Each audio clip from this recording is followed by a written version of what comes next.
मेरा नाम रितेश है। मैं co-founder and CEO the farm का, जो स्टार्टअप वैमनीकॉम में इनक्यूबेटेड है। तो जैसे श्रीकांत सर ने बताया कि कम्युनिटी मार्केट पे 2 साल पहले हमने एक महाराष्ट्र में एक ट्रायल किया था।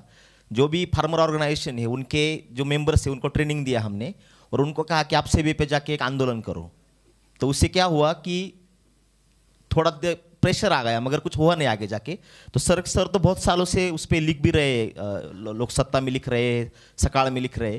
तो उनका अप्रोच यही था कि वो मार्केट क्लियर हो जाए। तो मैं उनकी एक न्यू आगे रखता हूँ कि जैसे 2 चीज़ यहाँ पे डिस्कस हुई। टेक्नोलॉजी, तो मैं लास्ट 6 साल से टेक्नोलॉजी में काम कर रहा हूँ। सर एआई की बातें होती बहुत ज़्यादा है मगर इंप्लीमेंट नहीं होता। आप बंजर ज़मीन पे एआई लगा के क्या करोगे, वो प्रॉब्लम है। आपको मैं ऐसे फार्मर दिखाऊंगा कि जिनके फार्म पे एआई भी नहीं है मगर वो 150 टन शुगर केन निकाल रहे, और एआई बिठाया उनके फार्म पे 80 टन निकल रहा है। तो क्या टेक्नोलॉजी में क्या इंप्लीमेंटेशन ग्राउंड पे हो रहा है, फार्मर की नीड बेस क्या है, वो समझ के टेक्नोलॉजी इंप्लीमेंट होनी चाहिए। दूसरी चीज़ स्किलिंग। आप एआई बिठा दोगे मगर उसके पास स्किल ही नहीं है शुगर केन प्रोडक्शन का, उसको पता ही नहीं कि खाद कैसे डालना है, उसको पता ही नहीं कि स्प्रे कब करना है, उसको पता ही नहीं कि राइट सीड सिलेक्शन कैसे करना है, सीडलिंग सिलेक्शन कैसे करना है, तो उसको एआई बिठा के आप क्या करोगे।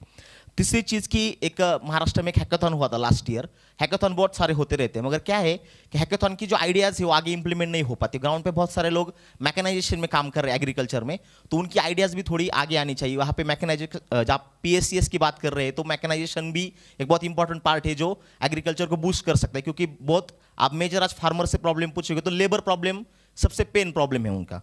उसके आगे आप देखोगे फॉर्मल ट्रेनिंग में, आप ट्रेनिंग में भी काम कर रहा हूँ तो मैं देखता हूँ कि 12.5% ही फार्मर्स का फॉर्मल ट्रेनिंग हो चुका है जो एग्रीकल्चर डिपार्टमेंट करता है। वो भी ओवरलैपिंग है एक्चुअल। वो यहाँ पे महाराष्ट्र में पंचायत समिति भी करती है, केवीके भी करता है, एग्रीकल्चर डिपार्टमेंट करता है, कोई आईसीआर की इंस्टीट्यूट है वो भी करती है। तो ओवरलैपिंग में फार्मर को राइट नॉलेज अभी तक नहीं मिल पा रहा। पूरी एक्सटेंशन सिस्टम डिपेंड है प्राइवेट कंपनीज पे जो उनके प्रोडक्ट बेचना चाहते हैं, उसकी वजह से फार्मर का कॉस्ट ऑफ प्रोडक्शन बढ़ रहा है। वो सारे लोग इस पीएससीएस से एसोसिएट है।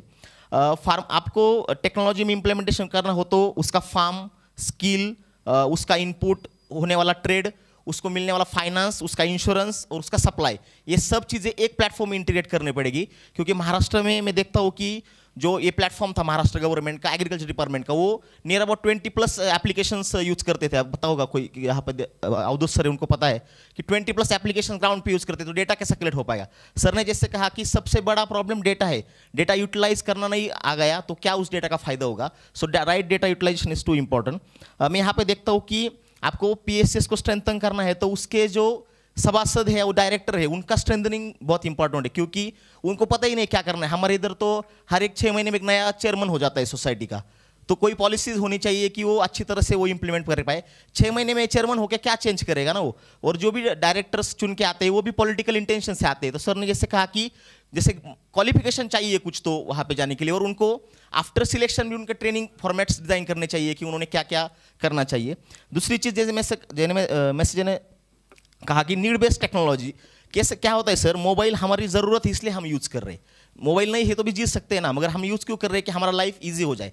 तो टेक्नोलॉजी का प्रॉब्लम क्या है कि आप जैसे टेक्नोलॉजी यूज़ करना चाहते हैं तो नीड बेस्ड टेक्नोलॉजी नहीं आती, आप टेक्नोलॉजी उन पे प्रेशराइज करते हो, ये यूज़ करना होगा, ये करना होगा। महाराष्ट्र में पीक पानी, जैसे सर ने कहा कि आप एआई से फार्म मैपिंग करोगे और वहाँ से कितना प्रोडक्शन हुआ है, वो भी काम हमने सीड में किया है। तो मैं देखता हूँ कि अब महाराष्ट्र में इतना बड़ा फ्लड आ गया मगर कहाँ पे मैपिंग हो रहा है। तो वो टेक्नोलॉजीज उस तरह से 1 by 1 पे आनी चाहिए तब वो इम्प्लीमेंट हो पाएगा।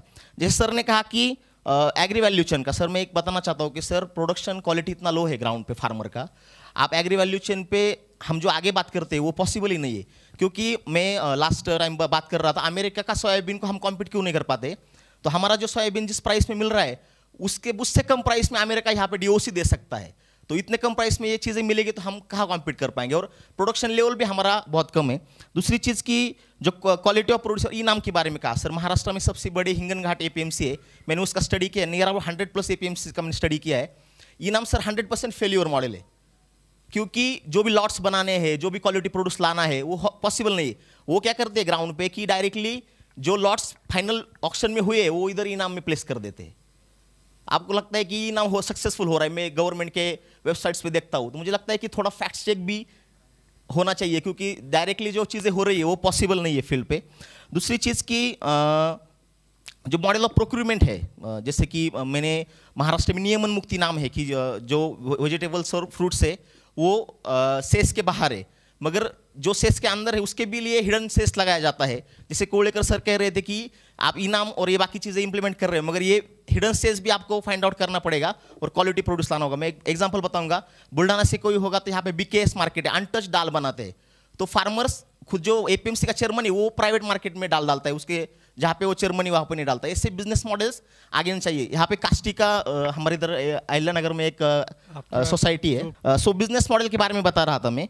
एक बिजनेस मॉडल आपको जो वुमन होती है गांव में, बहुत सारे नर्सरीज वहाँ पे डेवलप हो सकती है। ड्रोन का बिजनेस मॉडल अच्छी तरह से वहाँ पे डेवलप हो रहा है। और लास्ट में एक बताऊंगा मैं कि जो ये भी सजेशंस जो ग्राउंड में होते हैं, थोड़ा आप स्टार्टअप्स को भी थोड़ा स्पेस देना चाहिए, क्योंकि क्या होता है कि यहाँ पे बहुत सारे इंटेलिजेंट लोग यहाँ पे आते हैं, डिस्कशंस होता है, मगर स्टार्टअप ग्राउंड पे काम करते हैं, उनको बहुत सारी चीज़ें पता होती है। तो ऐसे प्लेटफॉर्म्स पे स्टार्टअप को भी ऑनबोर्ड करना चाहिए और उनको भी अपॉर्चुनिटीज़ देनी चाहिए। Thank you so much.